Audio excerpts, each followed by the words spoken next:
Stress का इलाज तो बातों में छुपा होता है। तो ये चुप हो जाते हो, दुख को छुपाए रखते हो, ऐसे नहीं करना।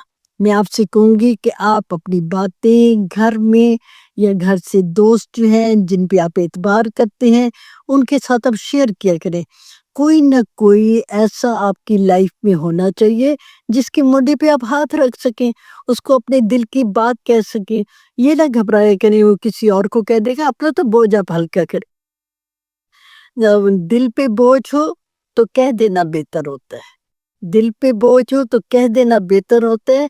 खामोशी में अक्सर दर्द पलते रहते हैं, तो ये दर्द को क्यों पालना है? इनको निकालें, इस खामोशी को तोड़ें और उस खामोशी से बाहर निकलें।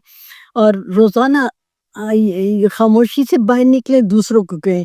लेकिन जब आप घर में इसका इलाज करें तो 10 मिनट फिर खामोश बैठा करें।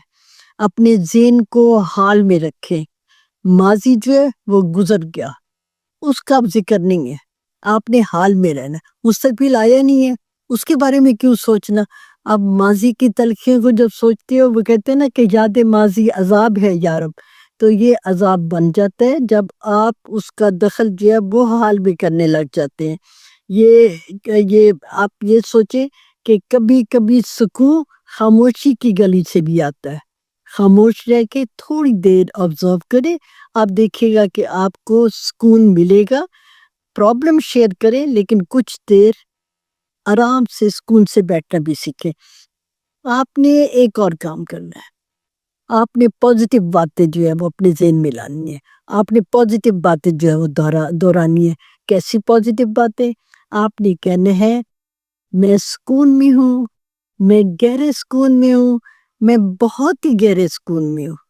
आप जब ऐसे कहेंगे ना कि मैं गहरे सुकून में हूँ, तो ये वाली बात आपके सबकॉन्शियस में रजिस्टर हो जाएगी और आपको लगेगा कि आप तो बिल्कुल हल्के-फुल्के हो गए, आप तो बिल्कुल सुकून में हो। कि लफ्ज़ों में ढाल दो खामोशी की ज़ंजीरों को और इनको बातों से फिर तोड़ दो। ठीक है? पहले लफ्ज़, फिर बातों से उसको तोड़ दो। और फिर इसके बाद आपने जो प्रैक्टिस करनी है वो है डीप ब्रीथिंग की, सांस लेने की। आप सांस लें, गहरे सांस लें और इसके बाद फिर रुक जाए, उनको सांस को अंदर रहने दे थोड़ी देर के लिए, 5 सेकंड। फिर इसके बाद उसको बाहर निकालें। और जब आप सांस लें तो आपने